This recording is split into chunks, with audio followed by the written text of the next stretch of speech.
Ladies and gentlemen, boys and girls, I'm the Gnarly Gnome. This is the Weekly Pint.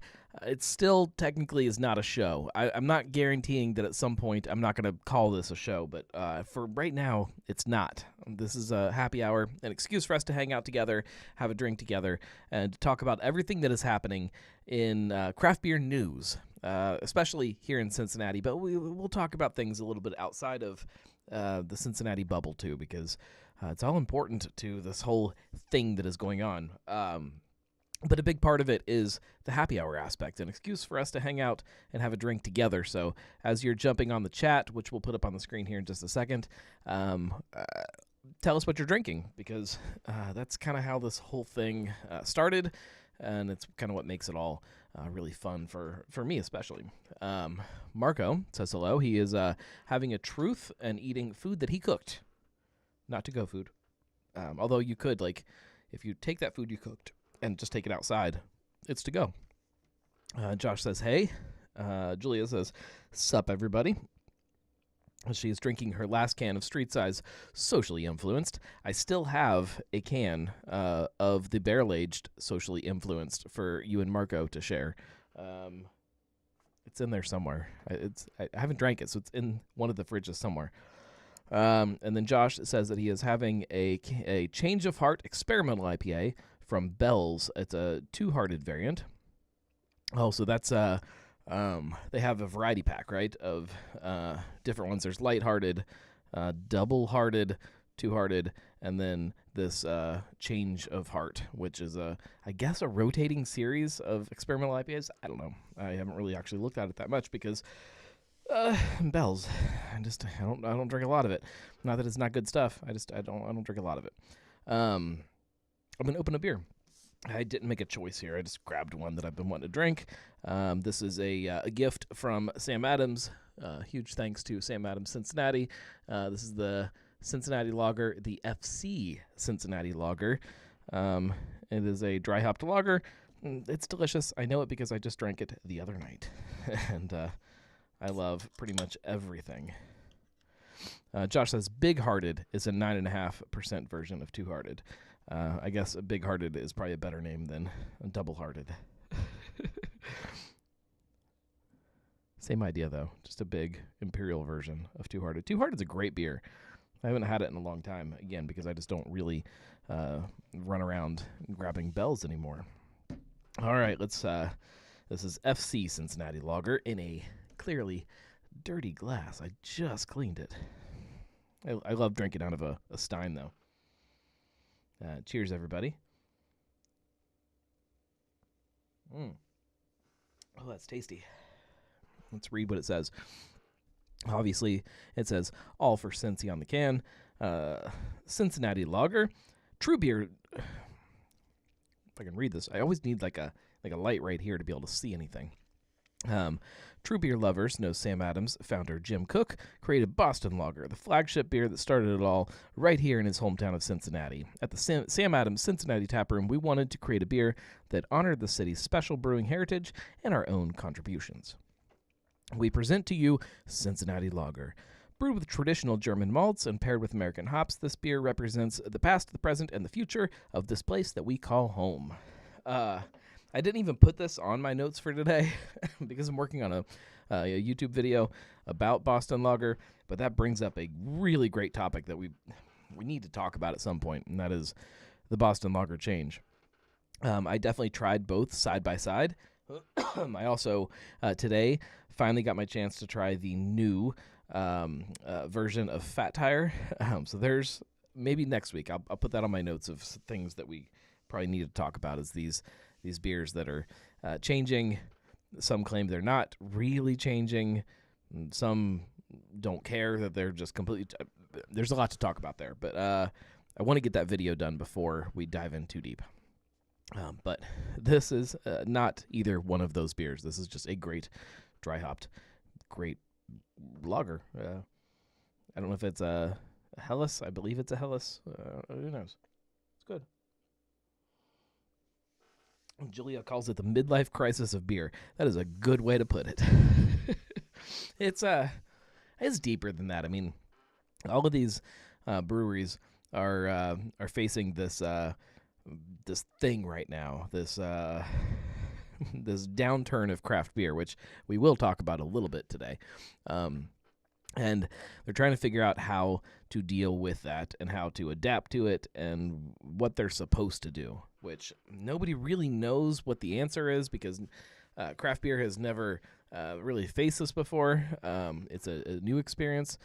And if you're a large, or we'll say if you're a large craft brewery and you've got these big brands that are driving a large portion of your sales, it's hard to look at that and see those numbers dropping, and be like, all right, well that's everything. That's what most people are drinking. We got to change that. We got to give them something else. It's complicated because on shelves too, you can't just add a new brand. I think that's something that people don't appreciate or really understand.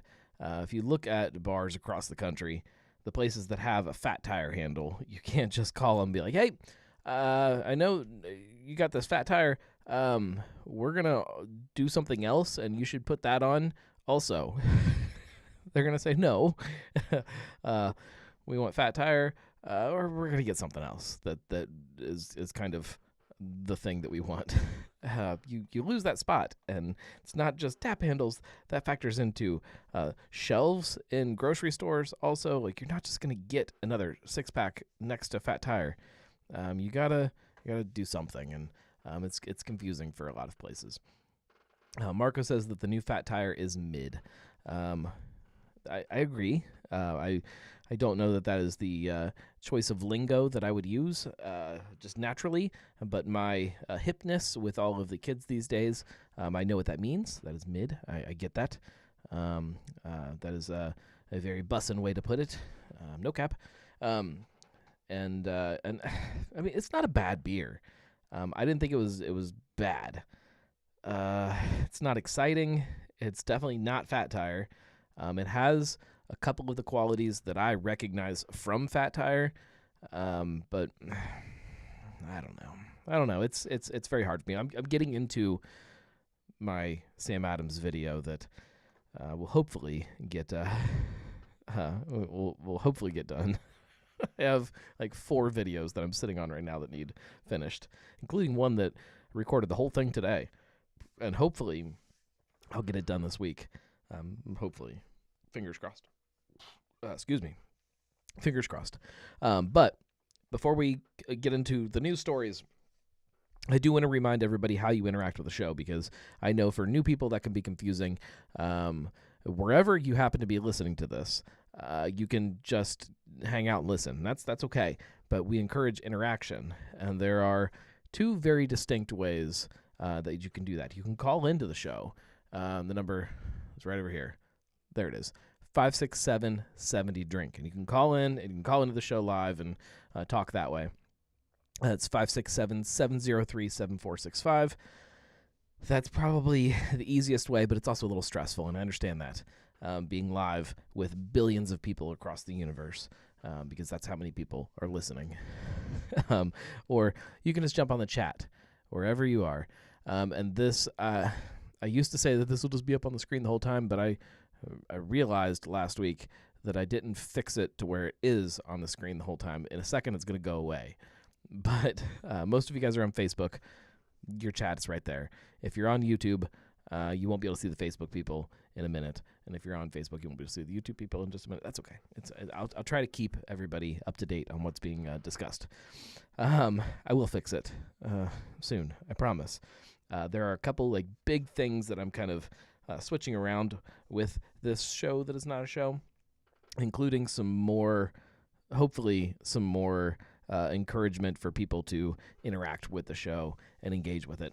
I'm not going to get into that too much right now, but there's some fun stuff coming. I'm trying to keep building what this is, because I think that this thing is incredibly fun, especially on weeks like this week where I kind of let you guys down a little bit. And for those of you who listen to the podcast,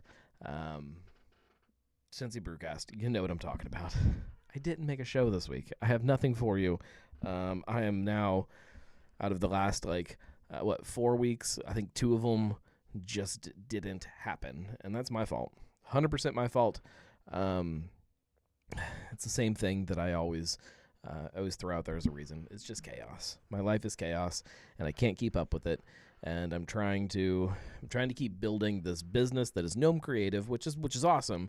And the more it builds, the better it is for me and for all of this and for the platform. Like, it helps all of this exist, but some weeks it's just too much, and I can't do it. And with birthdays and all of that stuff happening in the last few weeks, I just couldn't do it. And my wife is sick right now, which didn't help this weekend. I thought I was going to be able to get some stuff done, and just didn't get anything done. So that's where we're at. No Brewcast. Sorry. Also, the episode of Drinking with the Gnome, obviously that doesn't exist either yet. It's there. I just need to get a few minutes to sit down and record it. So I'm working on that stuff, guys. I really am trying. It's just very complicated. I try so hard. We're coming up on. Julia says you need an unpaid intern. We actually. This was years ago, early on in Cincy Brewcast. We started talking to one of the local colleges about an intern, and we were going to get an intern, which is so silly to think about now, especially when I look back at what the show was then compared to what it is now. I shudder to think about the things that somebody would have learned from this show then. I'm sure that there are things you could walk away with right now about how to make a podcast or how to do a live stream or any of that stuff. Like, there's definitely some knowledge there, but back then, man, we're making shit up, and we were almost gonna do it. And let's jump into this week's news, because there is definitely some big news this week, and when I started kind of laying out topics for this week, I'm like, when I wrote it down, I'm like, this will just take a couple minutes. And then I really started thinking about it. I'm like, oh no, this is a really, really big topic. And if you guys weren't paying attention, platform closed. Now, let me preface this with the statement that I'm always a little bit sad when a local brewery closes. I'm also a little bit sad just when an Ohio brewery closes, or any brewery kind of in the region closes. It's a sad thing.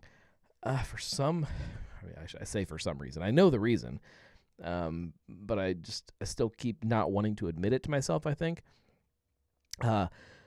It didn't make me that sad to hear that Platform was closing. Julia says the Brewer of Seville got the platformbrewingcompany.com domain. Yes, he did. I love the Brewer of Seville. Actually, I will be on his show in the next. I don't know when he's posting it. We're recording here very soon, which reminds me that tomorrow I need to make sure I get a bunch of beer out in the mail to him, so that he has something from Cincinnati to drink while we are recording. He did get platform beercompany.com, inspired by Shift Beers and their paradigm shift brewing thing that they were doing. But so Platform closed. I can't say that it was surprising that they closed. There were a lot of news articles in the last. Marco says who that is. It's another podcaster here in Ohio. Just there's a community, I guess, of similar to this thing that we have here in Cincinnati with the Cincinnati beer podcasting community. There is a community like that within Ohio also, of podcasters and bloggers and some Facebook groups and stuff that I do talk to kind of regularly. We have a little Facebook chat that we just kind of keep up with each other. We've done a couple live streams together. So in probably 20 2018 maybe, we did a show up in Columbus all together, and then we did one remotely live via Facebook. Here, you can probably find it if you go back on YouTube. It's probably on my channel somewhere, where we all sat for hours just talking and getting drunk in our respective households. It was actually really fun because none of us had to worry about driving anywhere. We were all at home, but it was all remote. We're talking about doing something again in the near future. Long story. But yes, so Brewer Seville was one of the people that was on that stream probably, 2 years ago, something like that. I don't remember when it was. Time doesn't make sense. Anyways, back to platform. When the news first got to me, I was not sad. And I yes, of course, like I feel bad for people who lose their jobs, but like there's this other like part of me like deep down that's like, oh man, you were working for them. Like when you work at a brewery, whether you worked there before or you came on afterwards, and you know who AB is, like you know what they do and you know who they are as a company, it shouldn't come as a shock that one day they're just like, by the way, you're laid off. You're done. We're gonna shut down the brewery. Which, if you guys didn't kind of read the whole thing, that's what happened. They laid everybody off at Platform. That's after several rounds of layoffs over the last year or two, and they closed all of the locations, which a lot of them were already temporarily closed. The writing was, to me, on the wall.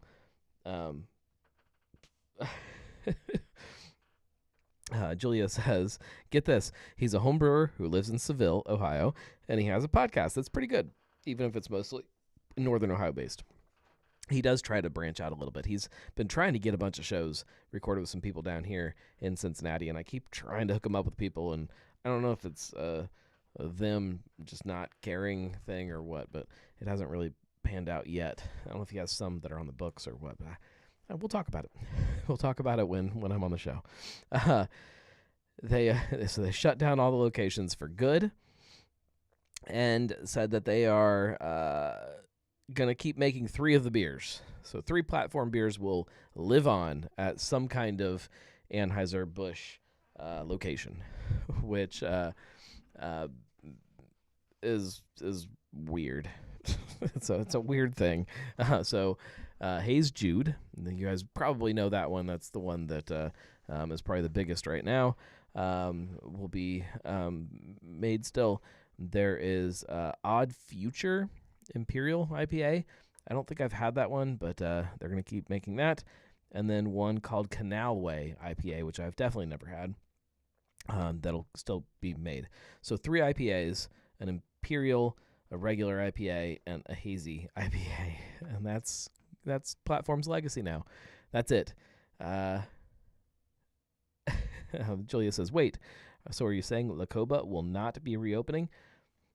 I actually am not saying that. We'll talk about that in just a second. I think it's incredibly fitting. That's not the right word. So Platform, to give you guys a little bit of history, it was a brewery that started up in Cleveland, and they had this idea they had a homebrew shop, I think. And they thought that they were going to be able to start this brewery and use it as a place where homebrewers could come in with a recipe, have somebody to help them scale it up, brew it on a full-scale system, and then put it out for other people to try. And it was going to be a platform for homebrewers to go pro or to help them kind of figure out how to scale things up and how to do things on a bigger scale. That was very short-lived, I guess, and then they started just opening up other locations. Julia says, didn't Brew Kettle do that as well? Brew Kettle, I think, was a little bit different in that they did like a brew on premise idea, the same thing that Eudora does up in Dayton, where you can come in and you can make your own batch and then take the beer home with you. But it's not an idea to learn how to become pro, which was it was the whole thing about platform. You take an idea and then you use this space to kind of step it up. Steve Ibsen, one of the new owners of Listerman, welcome to the Weekly Pint, Steve, says Listerman's does this, one on tap now. I love that. As long, I love this idea. However, the story of platform is one of then chaos and collapse of the idea, and they just stopped doing it, and then eventually they sell to Anheuser-Busch, not to another couple that clearly appreciates craft beer and what it is. They sell to Anheuser-Busch, and then just a couple years later, obviously COVID plays into that, and we can't ignore the fact that COVID probably changed a lot of people's plans about a lot of things. But Steve says that's not our vision. I hope not, because if it is, one of these days I will be sitting here on the show giving you guys shit for selling to Anheuser-Busch. You couldn't do that. There's no way. The people of Cincinnati would riot in the streets if somebody sold Listerman to any large brewery conglomerate. I'm excited for what you guys are going to do with Listerman. I think, and this is without like sitting down and actually talking to you guys, which we need to do at some point. I believe that you guys get this, and you understand what Listerman is and where it can go within Cincinnati and beyond, because I do think there is room for Listerman to exist outside of this little bubble that we've built here in town, which is a great bubble, but there is some stuff happening outside of that Listerman could be a part of. But so in 2019, Lacoba, the Cincinnati platform location, in 2019, I might be getting those dates wrong. 2019 might have been when they sold to Anheuser-Busch. It's not important. The Lacoba taproom closes temporarily to reevaluate the vision for the space, and it has not opened since. I don't know that it will ever open again. Somebody will eventually open in that space, but I don't know that it will be another taproom owned by Anheuser-Busch. However, with that being said, they do still have a lease in that space. It's theirs, and there's stuff there, and there's nothing to stop them from opening a taproom of some kind there, which that idea I think is interesting. As much as I kind of hate Anheuser-Busch, I don't hate them. Like, if they exist, they exist, and there is a spot for them in this world of beer. I think an Anheuser-Busch taproom could be an interesting thing.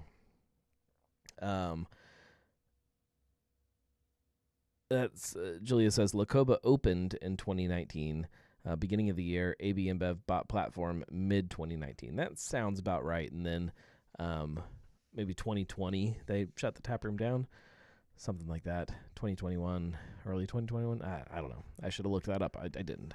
It's not really important to the story, but I think. Oh, I had another graphic for Lacoba. There it is. Lacoba. That's what we're talking about.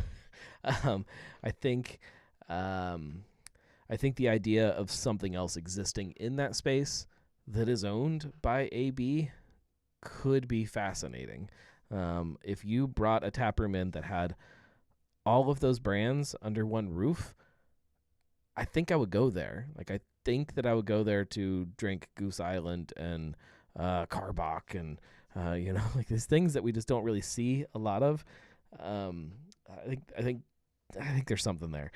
Not that I think that is the best use of the space or the best thing that I want. Julia says, I agree, it could be interesting. Depending on what they had on tap, it may or may not be a place I'd visit, mostly out of principle. That's where I'm torn. Like, I would sit there in the tap room and grumble to myself and be upset that it's an Anheuser-Busch tap room, but I would still go there sometimes. I would not go there as frequently as I went other places, though. It's the same way as I will still go grab wings at B-Dubs, but I much prefer to go to somewhere like Knockback Nats or somewhere like that to eat my wings, because obviously it's a very different type of business. So it's weird. It's very weird. But this whole thing kind of started this weird ball rolling, and this hasn't been talked about a lot, but kind of going back to the platform closing, right after that, literally the day after it. So platform closes, they put out the news article, and then the next day, for sure, I know they laid off people also at Carbach that I mentioned earlier, down in Houston. They laid off people at Blue Point in New York. So they didn't shut the breweries down, but they laid off a significant number of people at both of those places. Then, when that news kind of started being talked about a little bit, there were a couple people on LinkedIn specifically that started talking about the fact that they used to work at an AB tap room, but also just got laid off. That was people from Devil's Backbone, which is in Virginia, another AB brewery, and Wicked Weed in Nashville. So now we've got 4 other AB craft, and I say that very loosely, craft brands that are laying people off. Then if that's not good enough, on top of that, another one of kind of the big craft beer news sources said they had received, and I cannot back this up with any information because it's behind paywalls and I'm not paying to read news. They said that they had received from anonymous sources, people who did not want to be named, that there were also layoffs that had happened at Goose Island, Wynwood, and the Verza Sur. That's a California brewery. So we're now starts from platform laying everybody off and closing all their tap rooms to also layoffs at what is that, 7 different Anheuser-Busch owned quote unquote craft brands. There's a lot to be said about that. That makes the whole news way more interesting in what AB is doing with their craft again quotes craft division, and it kind of illustrates what is happening in, we'll call it a big craft right now, and that is all hell is breaking loose and everybody is terrified. There's some weird stuff. Julia says, kudos to Saucy for offering meals to affected platform employees. Just want to toss that out there. And there were a couple other breweries, especially up north, that were offering up interviews for people who worked at platform, offering meals and beers and just things to kind of help out those people. I love seeing that. But going back to kind of how this illustrates the current state of craft beer, another news story that we didn't talk about on this show or anything because it's not local, but it does kind of paint this picture a little bit. Bear Republic. I don't know how popular they are still around here. I don't even know if you can get their beer around here anymore, but I know for a fact, like Racer 5 was one that I remember drinking a bunch of that was a good IPA. They were acquired by Drake's Brewing Company. And when that happened, I kind of dug a little bit into kind of Bear Republic and what was happening with them, because I thought that they were just growing in one of those places that was just exploding, and they were. So they were established. I just want to kind of lay out this picture of this company specifically to give you a picture of kind of one of a brewery of this size and what's happening with them in the current state of craft beer. Established in 1995, small brewery. In fact, 11 years later, 2006, they win Small Brewery of the Year and Small Brewer of the Year at GABF. Incredible honor. Obviously, they're doing something great. They Then right around that time, probably actually right before that, was when they built their production facility. And then in 2017, they build a new brew pub, a second brew pub. So they have a production facility and then the original brew pub. This new brew pub that they're building is this really fancy, really great spot. Obviously, the world starts to change a little bit. 2019, they closed their original brew pub, which isn't that crazy. I assume that it wasn't a huge spot. And they have this new fancy spot and then the production facility. It's not that crazy to shut down the brew pub, but COVID then happens, and all hell breaks loose.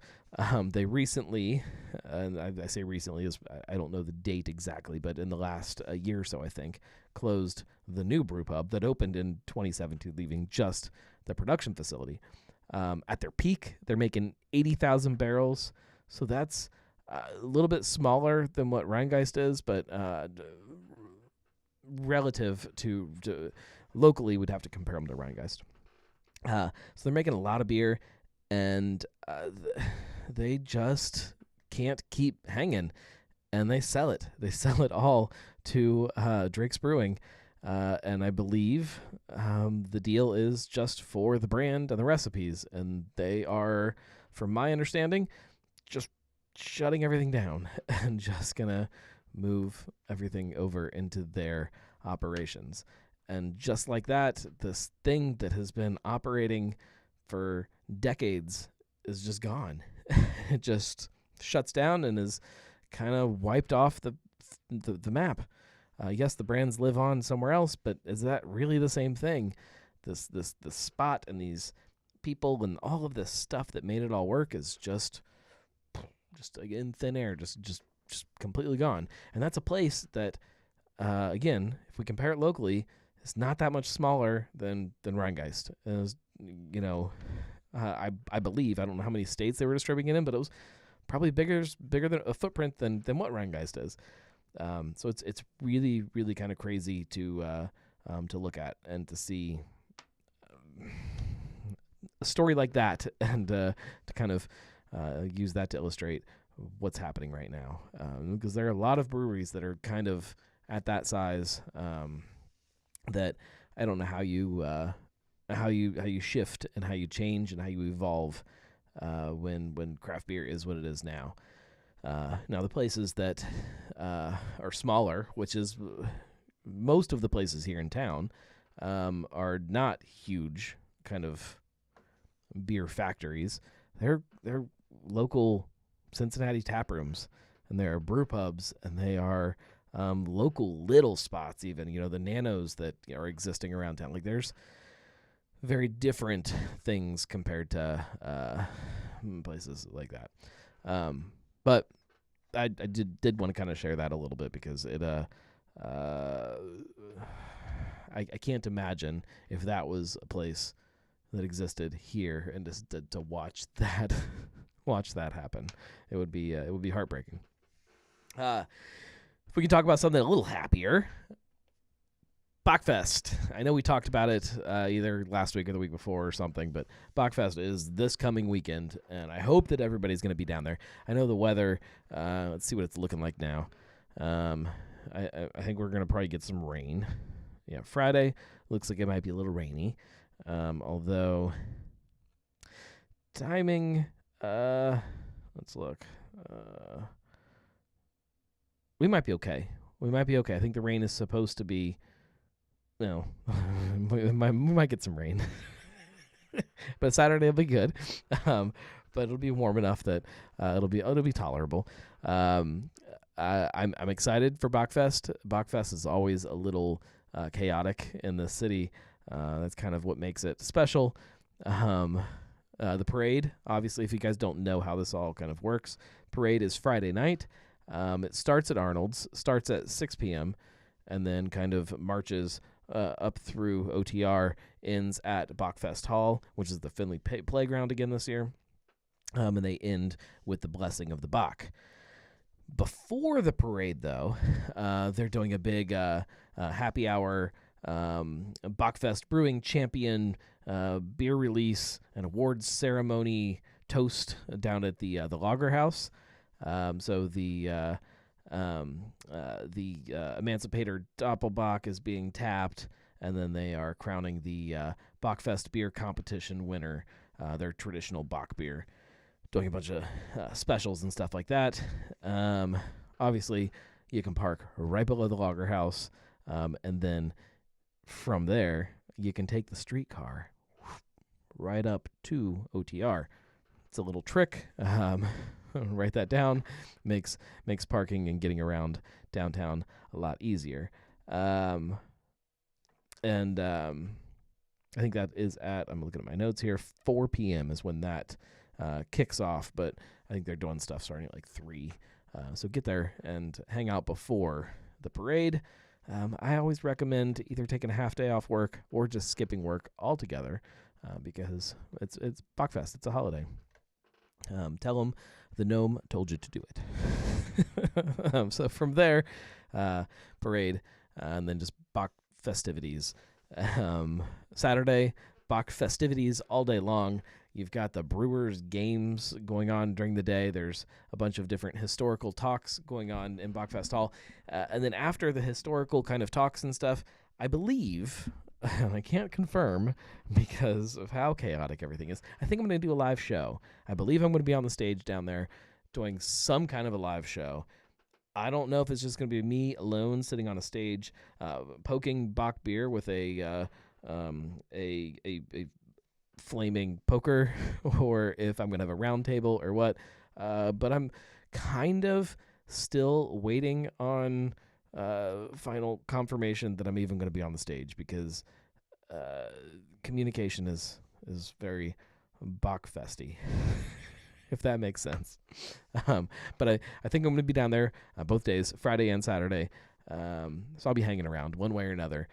Worst case scenario, I'm going to be holed up in a corner of the playground there, recording some kind of a podcast. Marco says, is that Saturday? Yeah, Saturday I'm doing a show, probably around 4:30, something like that. Julia says, just show up, jump on stage and do it. No one will stop you. They might not, especially if I'm dressed like a goat or something. They'll think I'm supposed to be there. I think I'm supposed to be there, but that's a story for off the air, I guess. We should start wrapping things up. I do want to give, we talked about Saucy earlier, and they're offering meals to affected platform employees, which is great. They're also doing this really cool thing with the Tipico sports gambling. So this is a deal that some of this will I probably should leave for off the air, but March Madness is coming up. We're all, I shouldn't say we all, I hope that everybody's enjoying gambling on sports as much as I am. It's becoming like this crazy addition to my drinking repertoire. Whatever sports are on, I'm gambling all the time now while I'm sitting at bars, and it makes everything much more fun for me.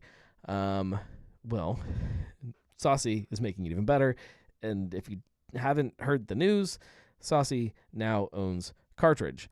So if you go to Cartridge or Saucy, any Saucy location, to watch your March Madness and you want to gamble, before you do it, just download the Tipico app and use the promo code Saucy. And this is not sponsored. They did reach out and tell me about this deal. Is the only reason I'm sharing it with you guys. But if you put in the promo code Saucy, you get, when you make your deposit, they as in Tipico, will match 150% of that $50 deposit. And then in addition, within 10 days, you'll get an email with a gift card from Saucy for $100. So you can use it on beer and food at the tap room while you gamble on sports with the money that came in on the app. It sounds like a really good deal to me. Again, I'm not encouraging anybody to gamble. I'm not telling you should gamble, but I kind of am loving it. So I wanted to share it with you guys because it is good. But keep in mind, obviously, you got to be 21 to do both, gamble or drink. I hope that everybody's listening to this is 21 and up. Come on. We talk about beer. But I did want to share that with you. If you haven't been to Cartridge since Saucy took over, it's probably a good time to do that anyways, too. They keep a few Saucy beers on tap there. It's a good chance to get out there and try those and kind of see what they're doing and then how they're still letting Cartridge do their own thing. So that's pretty much all I got for you guys. I'm pumped about Bockfest. It is my favorite holiday. I know I love Oktoberfest beers. I love Bock beers too, but the holiday that is Bockfest, I think, is just brilliant and something that you'll never experience anywhere else. If you haven't seen the parade, it is a once-in-a-lifetime thing. Or I guess it's not once in a lifetime, a once-in-a-year thing, because I've never seen anything like it before. If you took Mardi Gras and Oktoberfest and smashed them together and then sprinkled them into pre-Prohibition Cincinnati, that's Bockfest. And it's a blast. So if you're down there Friday, keep an eye out for me. Wave, say hi. Friday, I'm probably going to be with my family, so I'm not going to be as much fun. But Saturday, I will definitely be there, and I'll be full-on no mode, which means I'm going to be drinking. And then the Battlehawks. Julia mentioned it. The Battlehawks are playing the Defenders on Sunday. If you guys are not getting it on the XFL, that's a blast, too. Speaking of gambling, why is Ohio not letting us gamble on our Battlehawks? There is, and Julia clued me in on this. The Defenders are the only other team that I think I would root for because of the beer snake and the Lemon Gate situation from, a couple weeks ago, where the security took away the beer snake that they were building. So the Defenders fans pelted the field with lemons that I guess they pulled out of cocktails that they were drinking after their beers. Unless they were drinking like summer shandies or something that came with lemons. I don't know. Either way, yes. Yeah, I love it. Bring back the beer snake. I hope that we destroy the Defenders, but don't hurt them or anything, because I respect them and their beer snake. That's all I have to say about that. Thank you guys for hanging out. If you like this show or any of the shows, you know hopefully by now how to support it. You just go to thegnarlygnome.com/support. Beyond that, you can support it by sharing all of these things with a friend or a family member or a complete stranger. It's fine. Just share it with somebody, because that is 100% how all of this keeps growing.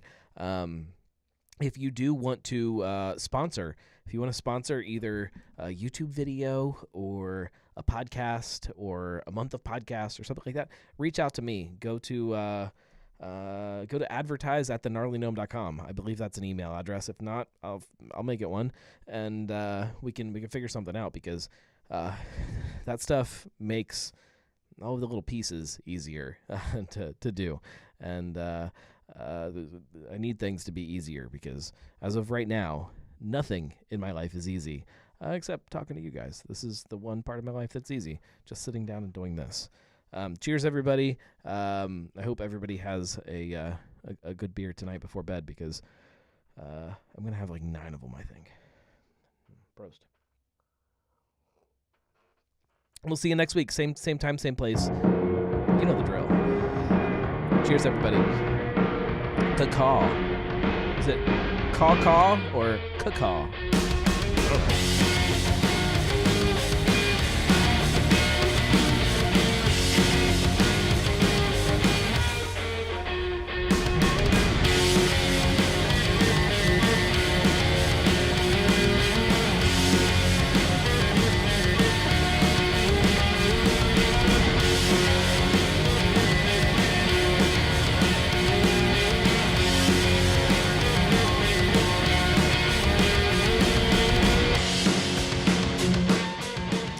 anybody who's confused by that, caw is the battle cry of our team in the XFL. And if you're not watching the XFL, you should be. So go cheer on the Battlehawks with us and caw.